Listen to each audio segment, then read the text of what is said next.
Olá, meus queridos e queridas irmãos em Cristo Jesus, nosso Senhor e Salvador. Nesta hora estamos aqui mais uma vez pela graça de Deus para falar mais um pouco da Santa Palavra das Escrituras Sagradas, que nos traz mensagem de esperança, de fé, para que possamos servir a nosso Deus a cada dia melhor. Quero agradecer a Deus por essa oportunidade, para que a gente possa comentar a palavra de Deus de uma maneira sábia, pelo poder do Espírito Santo, para o nosso alimento espiritual, que é o nosso pão, né? A palavra de Deus. Vamos orar. Querido Pai, santificado seja o Teu nome, seja feita a Tua vontade. Aqui estou agradecendo a Ti por mais um dia de vida, por mais a Tua proteção, Teu amor, Teu perdão, a Tua graça, misericórdia em Cristo Jesus. Vou falar agora um pouco da Tua palavra. Quero pedir que o Espírito Santo me dê palavras sábias para explicar esse assunto de acordo com a Tua vontade. Para a honra e glória do Senhor Jesus, em nome dEle, que eu peço e agradeço. Amém. Pois bem, meus irmãos, minhas irmãs, nós chegamos agora à sétima carta, né, de Apocalipse, que é a última, né? E ela nos traz a advertência final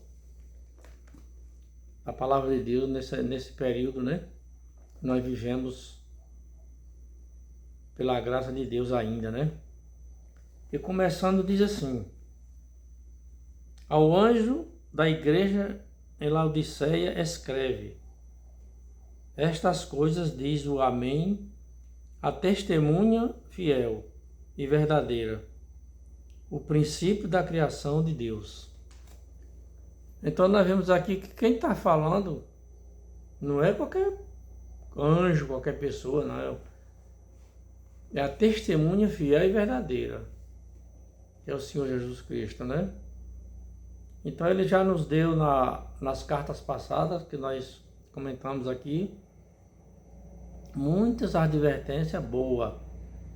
Ele nos chamou a atenção para o quadro pecaminoso que ele estava vivendo naquele período e nos deu, né, a esperança. Nos chamou para o arrependimento, para que possamos nos voltar para o nosso Senhor Jesus Cristo, que é o nosso Salvador pessoal, né? E aqui não é diferente.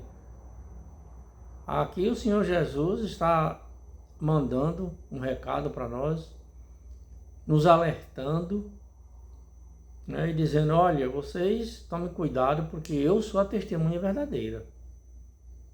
Eu conheço todas as coisas, eu sou o princípio da criação de Deus.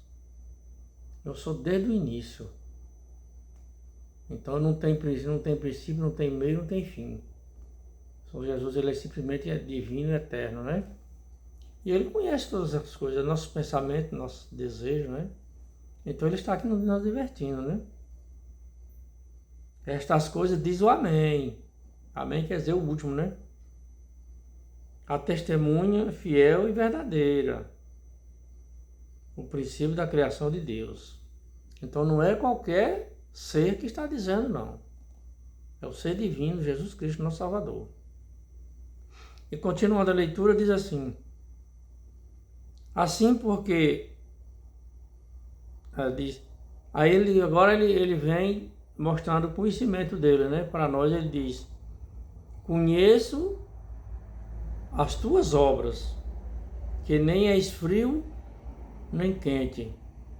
Quem dera fosse frio ou quente, né? Então o Senhor Jesus está dizendo aqui para a igreja, nesse período de Laodiceia, é que nós estamos vivendo, né? Que é o último período da história profética que o Apocalipse apresenta, né?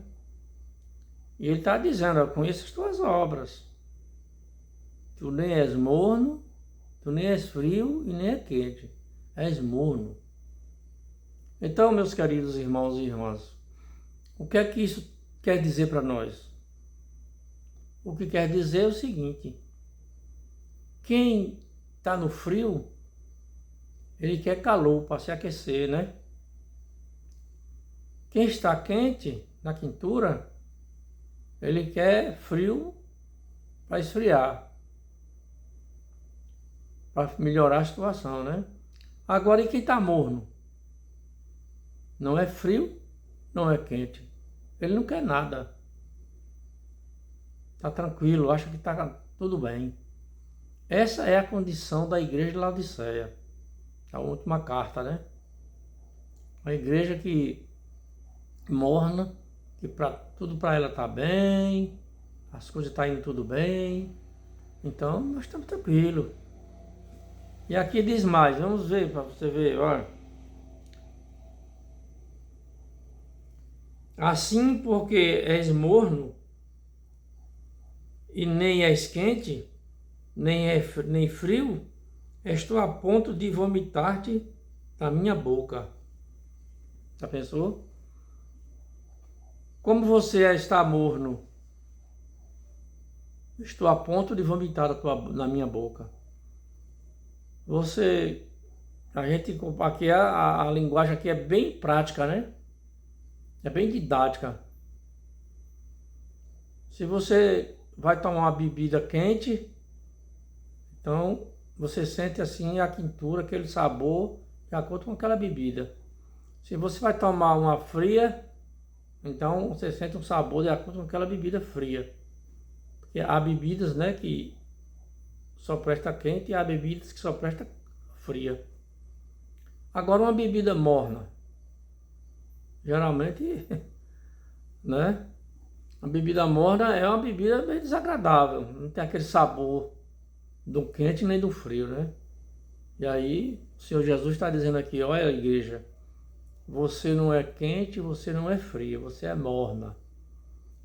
E a igreja morna é aquela igreja acomodada, ela acha que está tudo bem, aceita um bocado de coisas mundanas dentro dela. Quando alguém fala que aquelas coisas não é certo, ela assim, não gosta, acha que não, que a pessoa que fala que está errada. E assim é o que nós estamos vendo hoje, né, meus irmãos? Na igreja de Laodiceia. Uma igreja que está deixando muito a desejar diante do céu. Não sou eu que estou dizendo, é a própria palavra de Deus que está dizendo. Porque Deus, quando mandou escrever aqui, ele já sabia, né? Que ia acontecer isso aqui. Porque Deus é onisciente, né? Não é que a onisciência de Deus é causativa. Deus falou porque iria acontecer. Não aconteceu porque Deus falou. Né? Então ele está dizendo aqui que a gente tem que tomar muito cuidado com a mornidão que nós estamos vivendo. E você, irmão e irmã que é religioso, eu tenho conversado com alguns irmãos, né, irmãs, por aí, por onde eu ando, e a conversa é a mesma. Praticamente em todos os lugares a situação é a mesma, mornidão. A moda em torno das igrejas, os costumes mundanismo em torno da igreja, o orgulho em torno da igreja. Então o que acontece? Isso, aí Cristo está aqui chamando a atenção, para a gente não ficar dessa mornidão, né? Aí diz mais aqui, né? Pois disse, estou rico e abastado, e não preciso de coisa alguma. E nem sabes que tu és infeliz, sim, miserável, pobre, cego e nu. Então essa é a condição da igreja de Deus agora, no período que nós estamos vivendo, no período de Laodiceia. E Jesus está dizendo assim, tu diz que é rico e é abastado, de nada falta, mas tu não passa de um cego, miserável, pobre e nu. Já pensou? Então, as pessoas acham que fazer a vontade de Deus do jeito delas vão chegar ao céu. E não é assim, não. A Bíblia, a palavra de Deus, ela é o único manual que nos indica o caminho para o céu. Então, se a gente não fizer de acordo com o que ela manda, dizer, isso aqui não vale mais, isso aqui não vale mais, isso aqui não precisa mais. Aí tirando as coisas da Bíblia, que a Bíblia manda, e botando as coisas do mundo dentro da igreja, as programações, costumes e modas. É assim que está a situação da igreja de Cristo. Pobre, cega, miserável e nu. E aqui diz mais aqui. Aconselho-te que de mim compres ouro refinado pelo fogo, para te enriqueceres, vestiduras brancas para te vestires, a fim de que não sejas manifesta a vergonha da tua nudez, e colírio para ungires os olhos, a fim de que vejas. Então, mesmo a condição morna, miserável, pobre, cega, nua da igreja, o Senhor Jesus não está condenando ela. Aí o que é que o Senhor Jesus está dizendo? Eu conheço as tuas obras, tu está morno, acomodado, não quer esquentar, não quer esfriar, se acomodou na situação que está, e a situação tua não é boa não. E além de tu estar acomodada, a igreja está acomodada, ela diz que é rica, abastada, de nada precisa, né? E nós vimos aí, né, que muitas igrejas mesmo são ricas financeiramente, né? E aí é onde está o engano do ser humano. Porque não é a riqueza material que vai salvar. Às vezes a riqueza material, em vez de ajudar, faz atrapalhar, né? A salvação de muita gente. Porque com a riqueza começa a ficar orgulhoso, achar que tem tudo, que é a situação que Jesus está dizendo aqui. Achar que é rico, abastado. E aí tem outro problema. Quando alguém aparece dizendo, mostrando a palavra de Deus que está errado, aí o negócio não fica bom. Aí eu tenho visto muitas pessoas cristãs ser contra as atitudes de muitas coisas da igreja e são taxados de fanático, extremista, polêmico, e assim, que está contra a igreja, que não sei o quê. Não é contra a igreja. Não é porque você faz parte de uma igreja que é obrigado você concordar com tudo que ela faz. Porque, na realidade, nós todos somos falhos, né? E vai existir sempre falhas, enquanto nós vivemos aqui nesse mundo de pecado. Agora, tem falhas, tem coisas que não é falha, é costume ruim, é tradição mundana, que é colocado dentro da igreja e muitas vezes com pretexto de cultura, um pretexto de conhecimento, né? Um pretexto de ajudar alguém a aceitar a Cristo. E isso não é correto. O Espírito Santo, ele não atua de uma maneira poderosa por meio dessas coisas. Ele atua pelo meio da verdade e da santidade das pessoas, do procedimento cristão, de acordo com a palavra de Deus. Infelizmente, aqui o Senhor Jesus está dizendo que Laodiceia não está agindo de acordo com a palavra de Deus, mas sim com as coisas mundanas. Riquezas, orgulho e uma série de coisas, né? Que em vez de ser usada para aumentar o conhecimento para as outras pessoas, não, está sendo usado para orgulho próprio, vaidade, né? E isso tem deixado o Senhor Jesus muito chateado, de uma maneira que ele disse que está a ponto de vomitar. Não é fácil não, viu, irmãos? Imagina, você já parou para analisar direitinho assim, você vê que Jesus está querendo vomitar a gente de tanta mornidão, de tanto relaxamento que nós estamos vivendo. Não é vomitar no sentido literal, né? Que no sentido simbólico, né? Ainda bem que, de acordo com a Bíblia, né, a misericórdia e o amor de Jesus, ele supera, né, essa vontade de vomitar. E ele termina não vomitando. porque ele chama o conselho e diz: eu te aconselho que de mim compre ouros, que é a riqueza, compre colírio para enxergar, compre veste de justiça, para que tu andes justo diante de mim, né? E te vista da tua nudez espiritual. Muita gente pensa que está diante de Deus vestido é com roupa material. Isso não tem nada a ver. Para Deus, você tanto faz você estar nu, pelado, vestido de roupa, como não. Porque Deus, para Deus, ele olha o coração, o íntimo, né? Da mente da pessoa, como é que ela está. Eu conheço alguns religiosos por aí, e disse que não dorme pelado, só dorme vestido, porque o Senhor Jesus pode vir e arrebatar, e ele está nu e não ser salvo. Que ignorância, né? Como é que os seres humanos conseguem botar esse tipo de coisa na mente das pessoas? E são os leigos, né? Mais que acreditam nessas coisas. Porque a palavra de Deus, nós estar nu diante de Deus, é estar fraco espiritualmente. É estar fora dos padrões da palavra de Deus. Infelizmente, né, muitas pessoas não vêem dessa maneira, começam a interpretar a Bíblia, aquilo que é simbólico, interpretar como literal, e fica praticando essas bobagens, falando essas bobagens, que não tem nada a ver uma coisa com a outra, né? E aqui diz mais: eu repreendo e disciplino quantos amo. Sê, pois, zeloso e arrepende-te. Olha que conselho maravilhoso o Senhor Jesus dá para nós, né?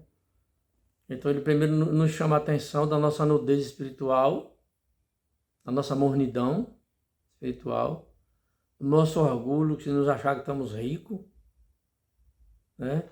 Muitas pessoas podem não estar ricos materialmente, mas acham que está rico espiritualmente, salvo, daquele jeito que ele quer viver. Né? Eu estou bem, estou rico, ele se acha rico, estou salvo. Quando Jesus vier, eu vou para o céu desse jeito, que eu quero é desse jeito. Que engano, né, irmãos? Quanto as pessoas se enganam a si próprias, né? Quando a pessoa começa a servir a Deus da maneira errada, o inimigo começa a colocar ideias erradas na mente, ele começa a achar que daquele jeito está bem. Começa a alimentar aquilo, começa a se orgulhar, e aquele mal vai enraizando dentro dele. Aí ele começa a se achar rico espiritualmente, e achar que está salvo, e achar que o Senhor Jesus vai levar ele para o céu do jeito que ele quer. Então, infelizmente, a igreja de Laodiceia está nessa condição. Não sou eu que estou dizendo, né? É a própria palavra de Deus aqui. Então, o Senhor Jesus está dizendo, sabe o quê? Aqui diz, eu repreendo e disciplino quantos amo. Ser, pois, zeloso e arrepende-te. Mesmo na condição que está, o Senhor Jesus está dizendo que dá ama, né? E está dizendo assim, te arrepende da situação que tu está. Porque a tua situação não está boa. Então, meus irmãos e irmãs, como eu sempre tenho dito, as mensagens da palavra de Deus, ela não é condenativa. Ela não é dita para condenar as pessoas. Ah, porque você está em pecado, você vai ser condenado. Não.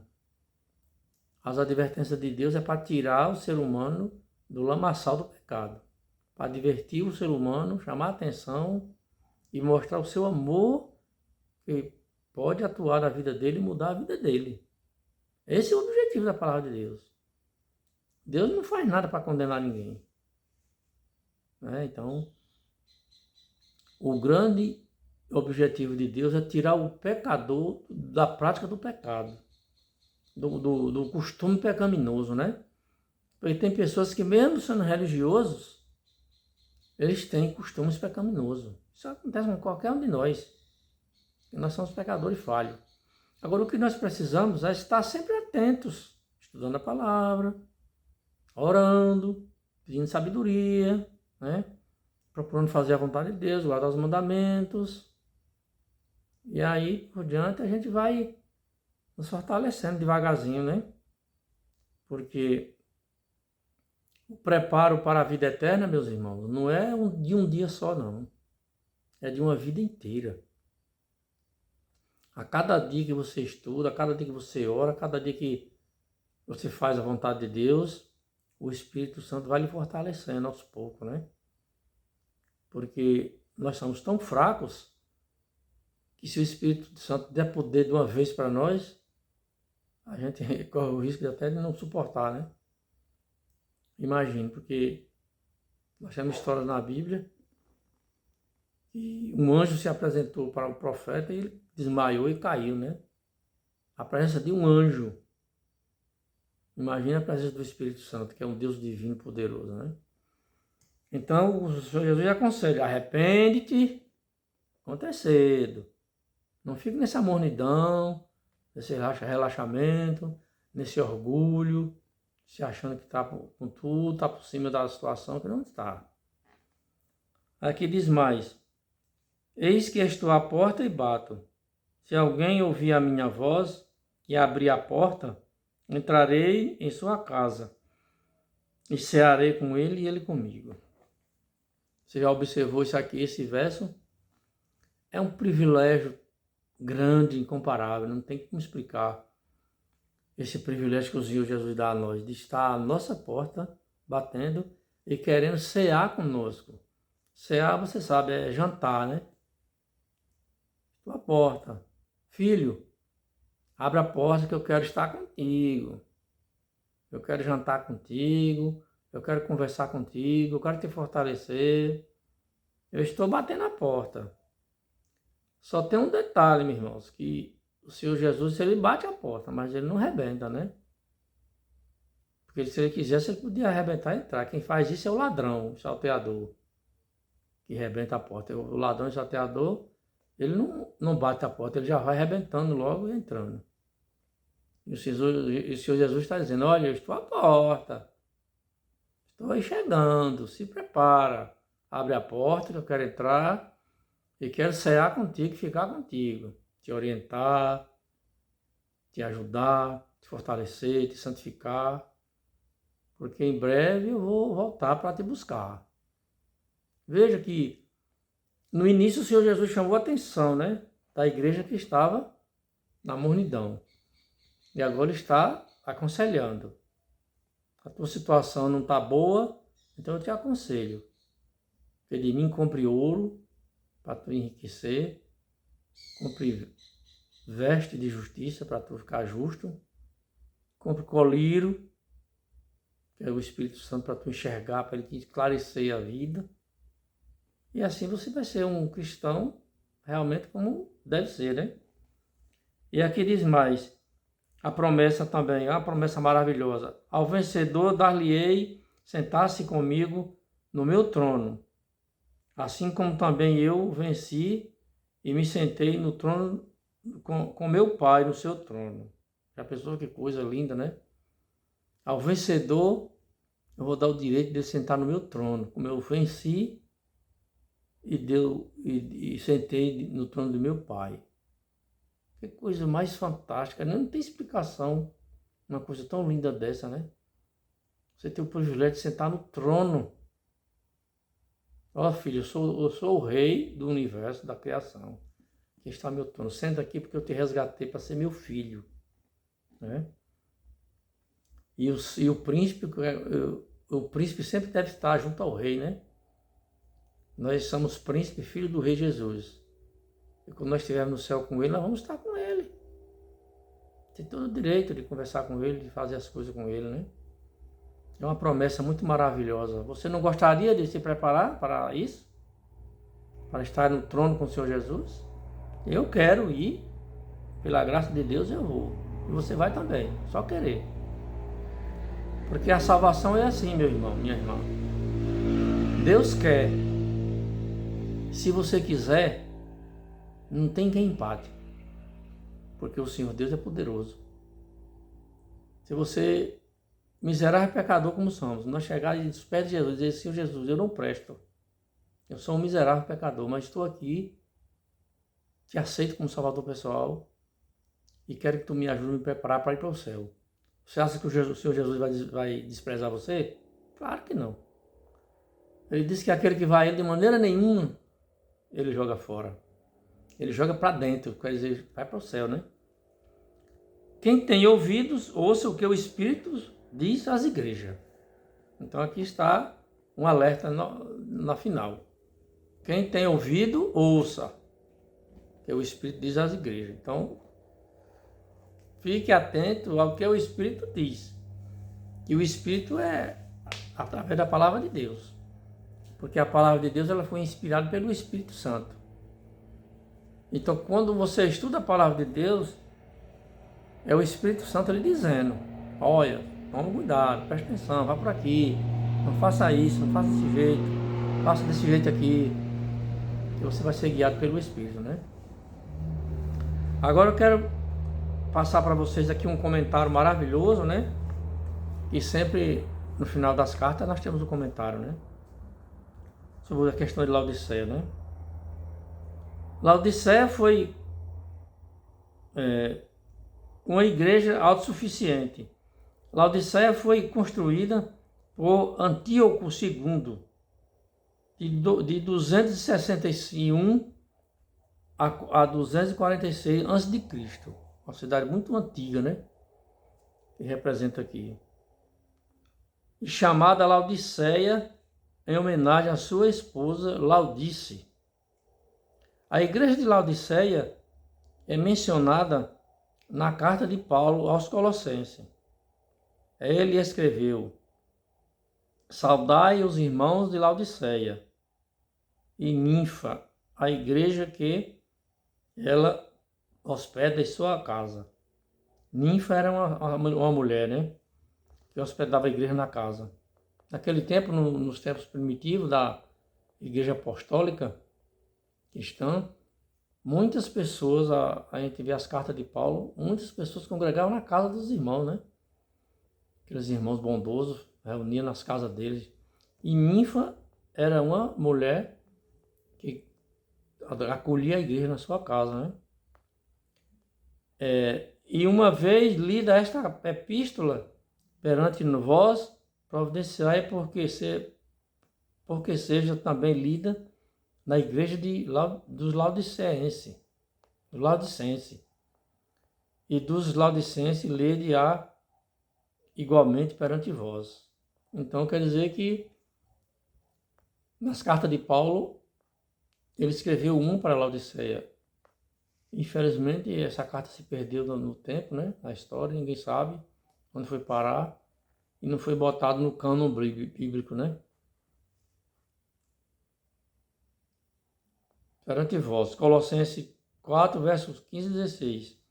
O texto indica que Paulo teria escrito também uma carta à igreja de Laodiceia. Mas esta carta se perdeu. O período profético. Laodiceia é a última das 7 igrejas. Ela cobre o período da história da igreja em que nosso sumo sacerdote Cristo celestial, Jesus, leva a cabo o seu ministério de juízo logo antes da sua volta em glória. Jesus iniciou seu ministério como sacerdote logo após a sua ascensão. De acordo com a profecia de Daniel, das 2.300 tardes de manhã, no ano de 1144, ele começou a oficiar também como sumo sacerdote. Então nós vemos aqui, né? Você viu que nas outras cartas, elas têm um período, né? De início e de fim. Já Laodiceia ela não tem período de fim. Só tem período de início, que foi no período de 1144 para cá. E aí ela vai se estendendo até o final. Não tem aquele período como as outras tinham, de terminar, né? Aquele período. Embora Jesus esteja no santuário celestial, intercedendo e julgando seus filhos, o estado espiritual dos membros da igreja de Laodiceia é de profunda letargia. Letargia quer dizer mornidão, tranquilidade, sossego, aquelas coisas como quem não quer nada, né? O Apocalipse os descreve como mornos e a menos que mude de atitude, atendendo ao conselho da testemunha fiel e verdadeira, serão rejeitados, ou seja, vomitados.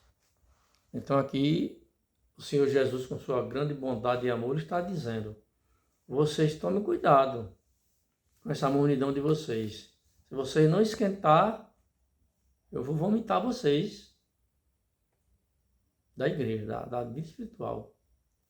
Porque, infelizmente, vai ser muita gente jogado fora. Quer dizer, jogado não, deixado fora, porque não é Deus que quer jogar ninguém fora e deixar, não. É a pessoa que não toma decisão. Está ali na dúvida, eu estou bem, estou do meu jeito, eu nasci assim, eu morro assim, eu sou desse jeito, eu não sei o que. Não, isso não. Para nós ir para o céu tem que ser o jeito de Deus. E o jeito de Deus é o quê? A palavra. É pela palavra. Mas infelizmente nós estamos vendo aí muitas milhões de pessoas indo pela a mente de um líder, né? E essa semana eu vi um vídeo de um senhor que diz que é religioso, é famoso, dizendo que na Bíblia não tinha mais as coisas que tinha no Velho. Dizendo que, mas na Bíblia não tem nenhum lugar Deus mandando guardar o sábado. E precisa?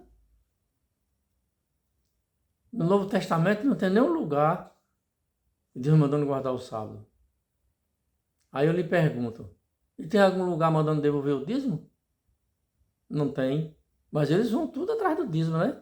Porque é interesse para eles. E infelizmente a realidade é essa mesmo.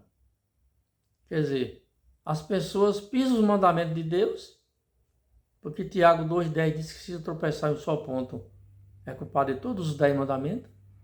Aí o cara pisa o sábado de Deus, diz que não existe nenhum lugar no Novo Testamento guardando o sábado, que é uma grande mentira. E nós vemos o Senhor Jesus guardando o sábado, os discípulos guardando o sábado, os apóstolos, todo mundo, o apóstolo Paulo e outras pessoas junto com ele. E o cara dizer uma coisa dessa. Por que o cara tem tanto interesse em transgredir o sábado, pisar no sábado, e não tem interesse de ficar sem aceitar o dízimo? Por aí você tira, na situação que está as igrejas de hoje, né?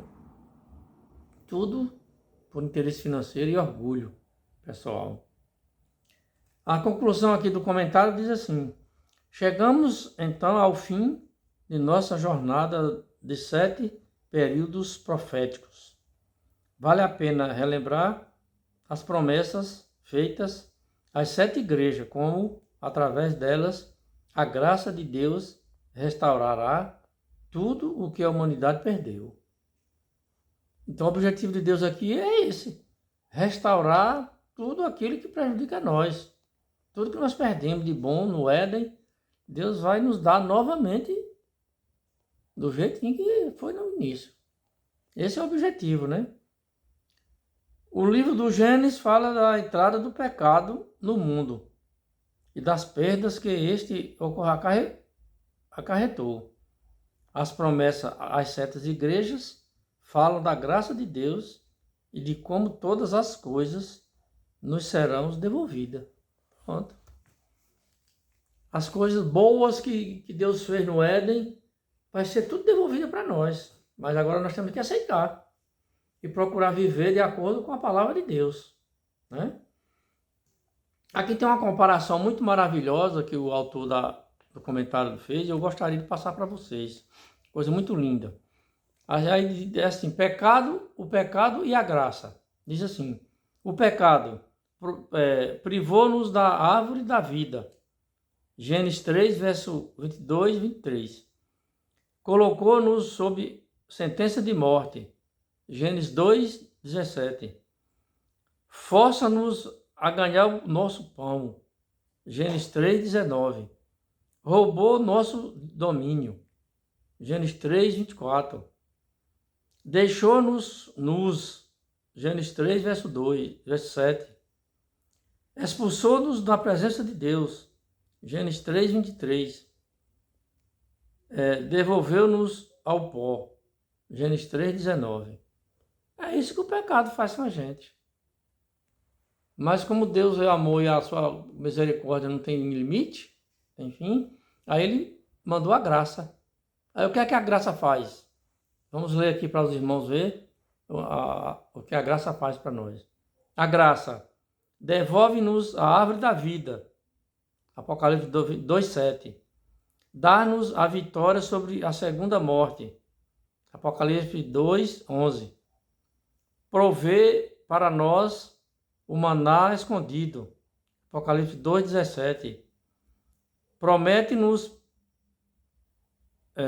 poder sobre as nações. Apocalipse 2:26. Veste-nos com vestiduras brancas. Apocalipse 3:5. Faz-nos colunas do santuário de Deus. Apocalipse 3:12. Coloca-nos no trono de Deus. Apocalipse 3:21. Aqui está, meus irmãos, o contraste, né? O pecado causa tudo quanto é mal na gente, mas a palavra de Deus está dizendo aqui que Deus vai restaurar tudo para nós. Para aqueles que crê e aceitar. Porque só crer em Deus, isso é fácil, né? Nós vemos aí a multidões dos que creem em Deus. Dizem que crê, né?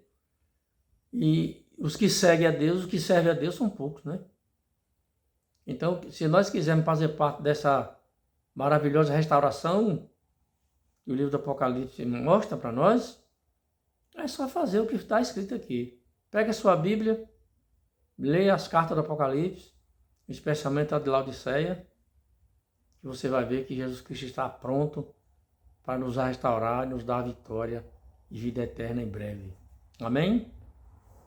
Eu quero aproveitar a oportunidade e pedir que você se inscreva no canal, porque é a palavra de Deus que tem que se expandir, chegar ao conhecimento de muitas pessoas, e passe o vídeo para as pessoas também. Eu quero desejar que Deus abençoe você, sua família, seu negócio, seu trabalho, e que a bênção de Deus esteja sempre na sua vida, e em especial a bênção espiritual, porque infelizmente nós vemos hoje muitos irmãos e irmãs correndo atrás de bênção material. E isso não santifica ninguém, não vai ninguém para o céu. É a bênção espiritual que nos habilita para ir para os céus. Amém?